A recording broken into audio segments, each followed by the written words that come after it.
स्वागत है और आज हम आप सभी का अभिनंदन करते हैं। कैमरे में बंद अपाहिज के जो प्रश्न बचे थे, जो गलती से मिस्टेक हो गया था, वो हम करवाएंगे। आज हम बहुत सारे MCQ लेके आए हैं, तो थोड़ा जल्दी करेंगे।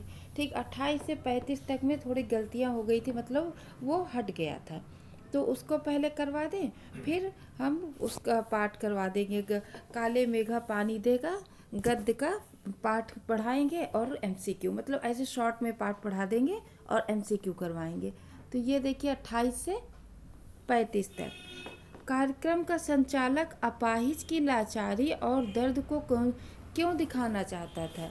दर्शकों का मन करुणा से भरने और कार्यक्रम को सफल और लोकप्रिय बनाने के लिए क्यों दिखाना चाहता था, जिससे उसका कार्यक्रम सफल और लोकप्रिय हो जाए और दर्शकों का मन करुणा से भर जाए।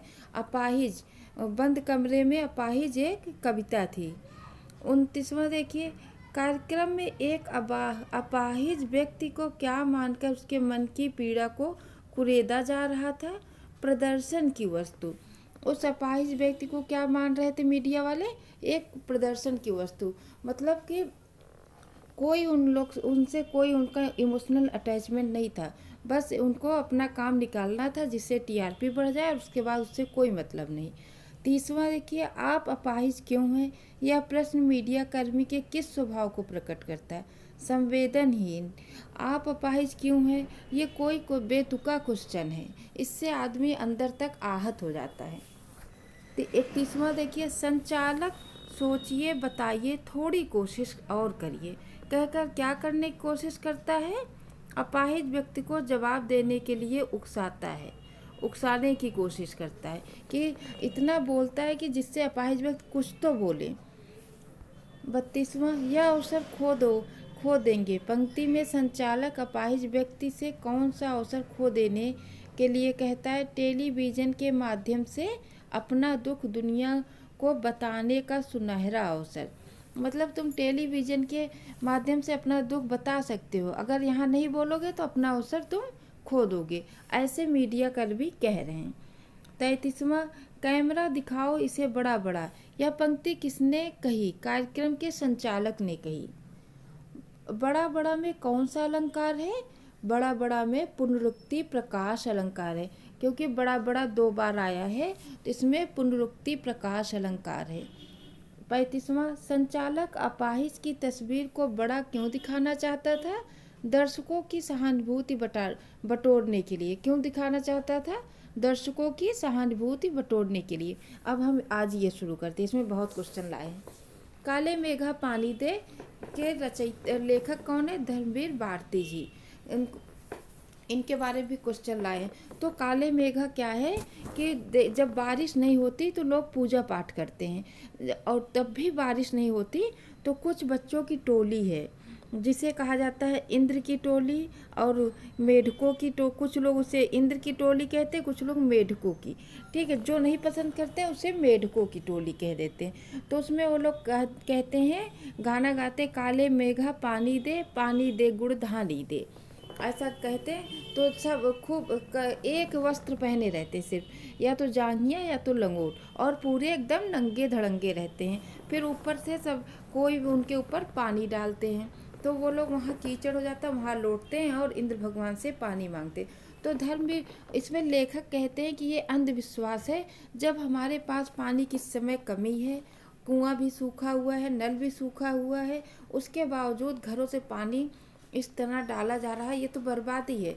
तो जहाँ वो रहते हैं, उनकी जीजी उन्हें बहुत प्यार करती, तो वो कहती तो पानी नहीं डालने जाते। फिर जीजी बूढ़ी थी लेकिन जाती डालने, इनके मना करने पे भी। तो वही कहती हैं कि वो ऋषि मुनियों ने कहा कि जो चीज़ हमारे पास कम हो उसी को दान करना चाहिए।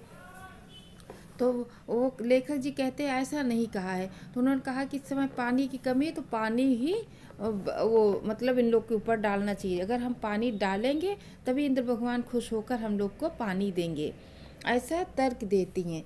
तो कुल मिलाकर लेखक ने अंधविश्वास पर प्रहार किया है। आइए शुरू करें, पढ़ाते जाएंगे और क्वेश्चन बताते जाएंगे, उसमें पाठ को भी बताते जाएंगे।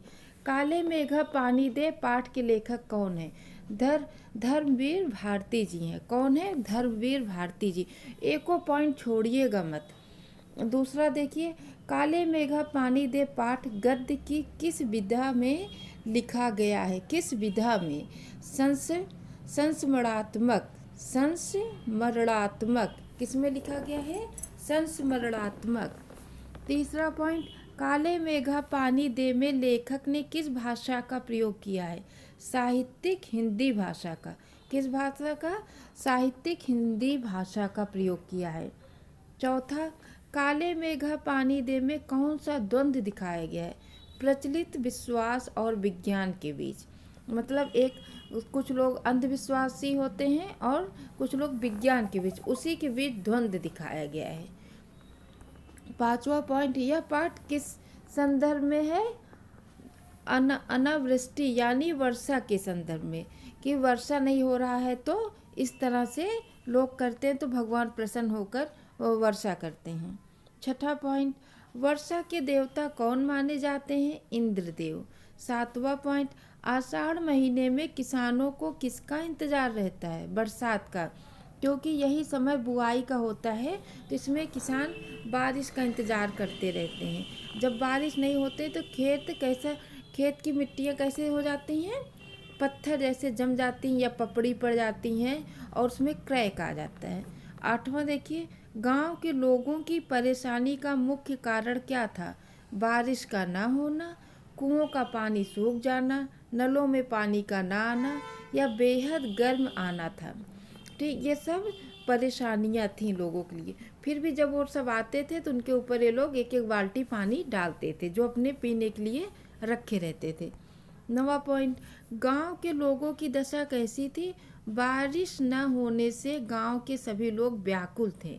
बारिश न होने से और गांव के सभी लोग व्याकुल थे। 10वां, गांव वाले बारिश के लिए क्या उपाय करते थे? बारिश के देवता इंद्र से प्रार्थना करते थे। इंद्र से प्रार्थना करते थे कि आप बारिश करिए जिससे हम लोग फसल बो सकें। और जब इससे प्रार्थना से भी बारिश नहीं होती थी तब इंद्र की टोली आती थी। उन बच्चों का नाम था इंद्रसेना आती थी। इंद्रसेना किस महीने में निकलती थी? आषाढ़ के महीने में।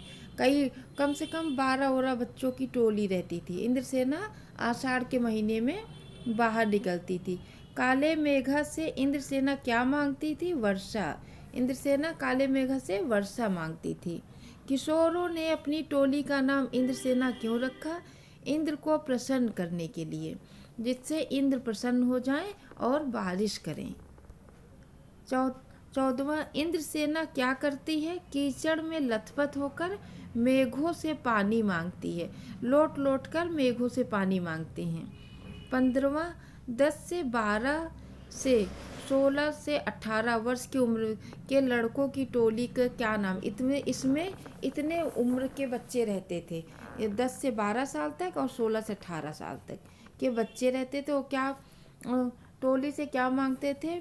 मेढक मंडली और इंद्रसेना। वर्ष की उम्र के लड़कों की टोली का क्या नाम थे? तो मेढक मंडली कुछ लोग कहते थे और कुछ लोग इन्हें इंद्रसेना कहते थे। जो नहीं पसंद करते थे वो इन्हें मेढक मंडली कहते थे, क्योंकि ये मेढक की तरह उछल कूद करते थे और लोटते फोड़ते थे। गांव के बच्चों की टोली यानी इंद्रसेना से चिढ़ने वाले लोग उन्हें क्या कहकर बुलाते थे? मेढक मंडली। मतलब जो लोग चिढ़ते थे, इन्हें बिल्कुल नहीं पसंद करते थे, उन्हें मेढक मंडली कहते थे। मेढक मंडली में किस उम्र के लड़के होते थे? 10 से 12 वर्ष से और 16 से 18 वर्ष के। इंद्रसेना में शामिल बच्चे अपने बदन में क्या पहने रहते थे? सिर्फ एक लंगोटी या जांघिया। 19वां, इंद्रसेना बादलों को देखकर क्या कहती थी? काले मेघा पानी दे गुड़धानी दे। 20वां, पानी दे गुड़धानी दे में गुड़धानी से क्या आशय है? गुड़ और चने से बना लड्डू या फसल। गुड़ और चने से या तो लड्डू बनाया जाता है या फसल के लिए मांगते हैं। 21वां, इंद्रसेना के लंगोट धारी लड़कों की टोली किसकी जय बोलते थे? गंगा मैया की जय बोलते थे। किसकी जय? गंगा मैया की। 22वां, इंद्रसेना के जयकारे को सुनकर लोगों की क्या प्रतिक्रिया होती थी? जयकारे को सुनकर सभी लोग सावधान हो जाते थे। जब वो लोग जयकारा करते थे तो सभी लोग सावधान हो जाते थे और अपने घरों से छज्जे पे देखने के लिए निकल आते थे। 23वां, लेखक ने इंद्रसेना को क्या नाम दिया? मेढक मंडली, क्योंकि लेखक इन्हें पसंद नहीं कहते थे। लेखक कहते थे कि अगर इनके प्रार्थना से इंद्र भगवान पानी दे सकते तो ये अपने लिए पानी क्यों नहीं मांग लेते और उसी पानी से नहाएं और फिर पानी मांगे, ये हम लोग से पानी क्यों मांगते हैं। 24वां, इंद्रसेना को मेढक मंडली नाम क्यों दिया गया? क्योंकि इस मंडली के बच्चे मेढक की तरह उछल कूद और शोर शराबा करते थे और नंग धड़ंग शरीर के साथ कीचड़ में लौटते थे, इसलिए इन्हें मेढक मंडली कहा गया। जहाँ जुताई होनी थी वहाँ खेती की मिट्टी सूखकर हो जाती थी पत्थर जैसी। कैसी? पत्थर जैसी। सूखे की स्थिति से निपटने के लिए पूजा पाठ कथा विधान के बाद आखिरी उपाय क्या बचता था? इंद्रसेना का प्रयास। जब सब कुछ करके थक जाते थे तो आखिरी में इंद्रसेना निकलती थी। 27वां, लोकगीत गाते हुए जब इंद्रसेना गांव की गलियों में घूमा करती थी तब लोग उस मंडली के ऊपर क्या फेंक देते थे? बाल्टी भर पानी। इंद्रसेना पर बाल्टी भर पानी डालते समय जीजी की हालत कैसी थी? उनका हाथ कांप रहे थे और पांव डगमगा रहे थे, क्योंकि वो बूढ़ी थी। इसीलिए उन्होंने लेखक से कहा कि एक बाल्टी पानी डाल दो, तो लेखक ने नहीं डाला कि ये अंधविश्वास, मैं नहीं करूँगा। तो फिर जीजी खुद ही जाती हैं पानी डालने। 29वां, जीजी ने इंद्रसेना पर डाले गए पानी को क्या कहा? इंद्र देवता को अर्घ, जैसे जल चढ़ा रही हूँ। अर्घ और पानी को बुआई, मतलब इंद्र देवता को हम जल चढ़ा रहे हैं और ये पानी की बुआई है। हम एक बाल्टी दे रहे हैं, इसके बदले में इंद्र देवता हमें बहुत सारा पानी देंगे, जीजी ये कहती हैं। 30वां पॉइंट, जीजी ने पानी की बुआई किसे कहा? इंद्रसेना पर पानी फेंके जाने को। 31वां, जीजी अपनी पानी की बुआई वाली बात को सही साबित करने के लिए किसका तर्क देती हैं? खेत की बुआई का। 32वां, लेखक ने किस कार्य को करने से इनकार कर दिया? बाल्टी भर पानी मेढक मंडली पर फेंकने से। लेखक को क्या बात अखरती थी? सूखे में पानी की बर्बादी, मतलब इतना सूखा पड़ रहा, किसी तरीके से एक बाल्टी पानी तो भी इन पर डाल दिया गया। इंद्रसेना द्वारा जल का दान मांगने को लेखक क्या कहते हैं? अंधविश्वास। लेखक बचपन से ही किससे प्रभावित थे? आर्य समाज से। लेखक किससे प्रभावित थे बचपन से? आर्य समाज से। लेखक किस सभा के उपमंत्री थे? कुमार सुधार सभा। एको पॉइंट मत छोड़िएगा, कुमार सुधार सभा के। लेखक के किन संस्कारों ने इंद्रसेना को पाखंड कहा? आर्य समाजी संस्कारों ने। 38वां, जीजी लेखक के हाथों पूजा अनुष्ठान क्यों कराती थी? लेखक के कल्याण के लिए। वो हर पूजा पाठ, उनके बेटे बहुत थे लेकिन इनको बहुत मानती थी, इसलिए हर काम इन्हीं से करवाती थी कि जो मेरा पुण्य है इन लेखक को मिल जाए, लेखक के कल्याण के लिए। 39वां, जीजी का लेखक के प्रति व्यवहार कैसा था? जीजी लेखक को ही अपना सब कुछ मानती थी। 40वां, जीजी के अनुसार किन लोगों ने त्याग और दान की महिमा का गुणगान किया? हमारे ऋषि मुनियों ने। जीजी के अनुसार ऋषि मुनि क्या कहकर गए? जितना दान करोगे देवता तुम्हें उसका 4 गुना 8 गुना करके लौटाएगा। ऐसा नहीं था, लेकिन ऐसा अंधविश्वास था कि जितना, जो चीज़ नहीं है वही दान करो, उसका दुगुना मिलेगा, 4 गुना मिलेगा, ऐसा नहीं था। 42वां, किस वस्तु का दान अधिक महत्वपूर्ण होता था? जो वस्तु तुम्हारे पास बहुत कम हो। जैसे सूखे के टाइम पानी नहीं तो पानी दान दो, तो पानी तुम्हें 4 गुना कैसे मिल जाएगा जब पानी है ही नहीं।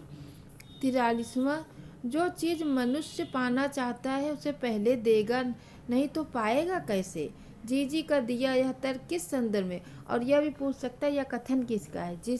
जो चीज़ मनुष्य पाना चाहता है उसे पहले देगा नहीं तो पाएगा कैसे, यह कथन किसका है? तो यह कथन जीजी का है। और यह तर्क किस संदर्भ दिया? इंद्रसेना पर पानी फेंकने के संदर्भ में दिया था जीजी ने। इंद्रसेना पर पानी फेंकने को अंधविश्वास कहने पर जीजी ने नाराज होकर लेखक से क्या कहा? यह सब अंधविश्वास नहीं है, गुस्सा आ गई थी लेखक से। 45वां, जीजे के अनुसार लाखों करोड़ों रुपए में कितने रुपए का दान नगण्य माना जाता है? लाखों करोड़ों रुपए में से 2-4 रुपए का दान करना नग्न माना है उन्होंने। क्या कि इतने से दान देने में क्या मतलब तुम्हारा कुछ नुकसान तो हो नहीं रहा, तो ये एकदम नग्न मतलब न देने के समान है। 30 से 40 मन गेहूँ उगाना है तो किसान को क्या करना होता है? 5 से 6 सेर अच्छे गेहूँ की बुआई करनी पड़ती। यह कहती हैं जीजी कि अगर तुम्हें इतना गेहूँ चाहिए तो 5 से 6 सेर अच्छे गेहूँ के बीज लाकर बुआई करनी पड़ेगी, तभी हमें इतना मिलेगा। अपना वो तर्क दे रही जो पानी डाला। 47वां, जीजी द्वारा गांधी जी का नाम लेने के पीछे क्या कारण था? जीजी का एक लड़का राष्ट्रीय आंदोलन में पुलिस की लाठी खा चुका था। जब से उनका बेटा पुलिस की लाठी खाया था तब से वो गांधी जी का बहुत अधिक नाम लेती थी। 48वां, भारतीयों को अंग्रेजों से पिछड़ने और गुलाम बनने में किसका योगदान महत्वपूर्ण रहा? अंधविश्वास का। लेखक कहते हैं कि इसीलिए आज हम लोग अंग्रेजों के गुलाम हैं और पिछड़े हुए हैं अंधविश्वास के कारण। 49वां पॉइंट, जीजी का कोई पूजा विधान, कोई त्योहार अनुष्ठान किसके बिना पूरा नहीं होता था? लेखक के बिना। अरवा चावल कैसा चावल होता है? धान को बिना उबाले निकाला गया चावल। धान को जब नहीं उबाला जाता और उससे जो चावल होता है उसे अरवा चावल कहते हैं।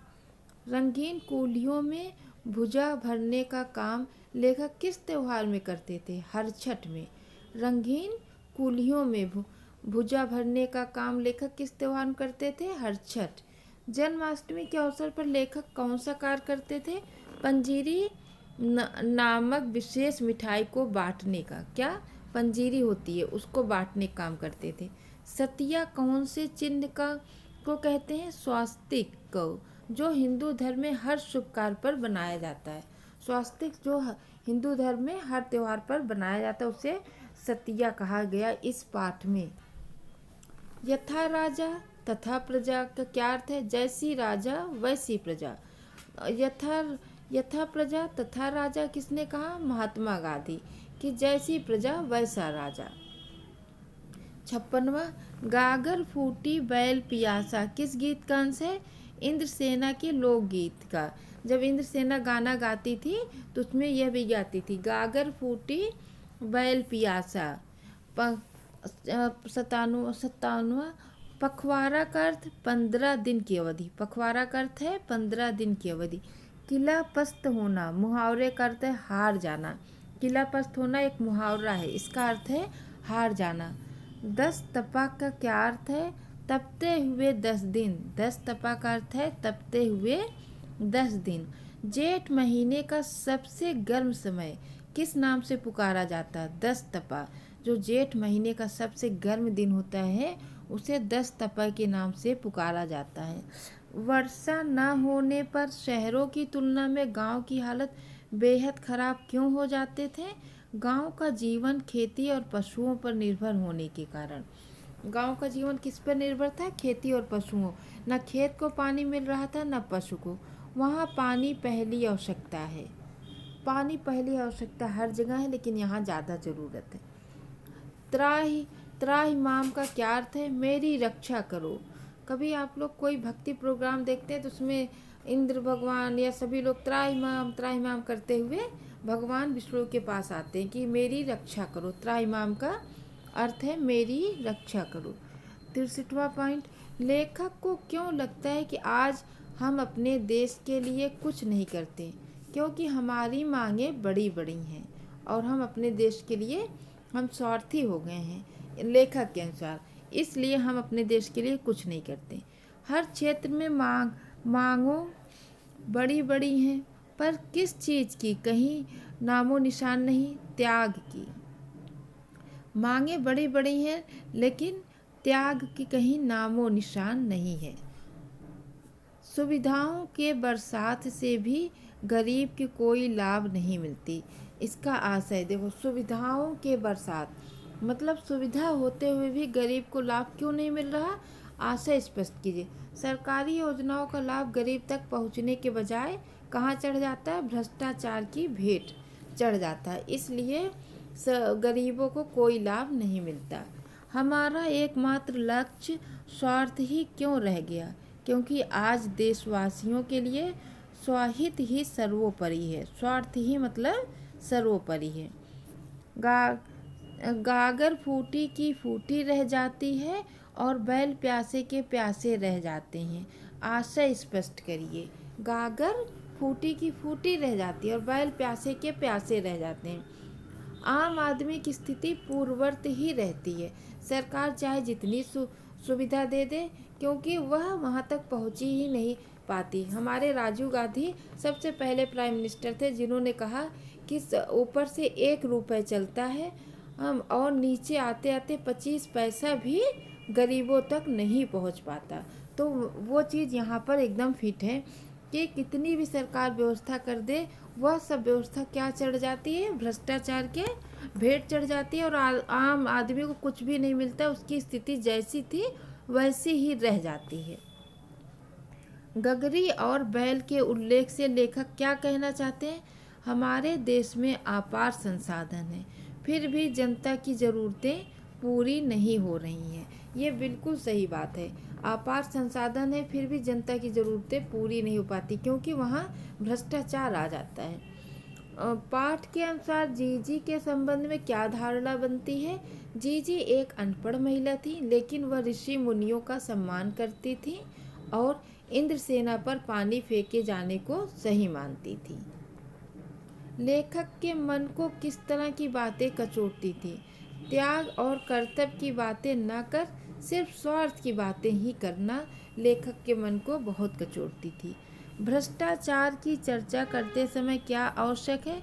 स्वयं का आकलन करना कि कहीं हम स्वयं तो उसमें लिप्त नहीं है। ये बात बिल्कुल सही है कि हम भ्रष्टाचार पर प्रवचन दे रहे हैं और खुद ही भ्रष्ट हैं, खुद ही रिश्वत ले रहे हैं। तो पहले स्वयं का आकलन करिए, फिर उस पर बोलिए।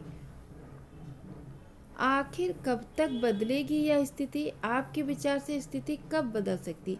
जब लोग सिर्फ स्वाहित मतलब स्वार्थहीन हो जाएंगे। जब लोग सिर्फ स्वाहित को न सोचकर मतलब स्वार्थ से रहित न सोचकर देश के बारे में सोचेंगे और भ्रष्टाचार से दूरी बना लेंगे, तब यह स्थिति बदलेगी। देश से भ्रष्टाचार कैसे समाप्त हो सकता है? समाज और सरकार की दृढ़ इच्छा शक्ति से ही यह भ्रष्टाचार समाप्त हो सकता है। जीजी की बातों को कितने वर्ष से अधिक हो चुके थे? 50 वर्ष से। जीजी की बातों को कितने वर्ष से अधिक हो चुके थे? 50 वर्ष। आजकल हम लोग चटखारे लेकर किसकी बातें करते हैं? भ्रष्टाचार की बातें। अब लेखक के बारे में। धर्मवीर भारती का जन्म किस वर्ष हुआ? 1926 वर्ष 1926 में हुआ था।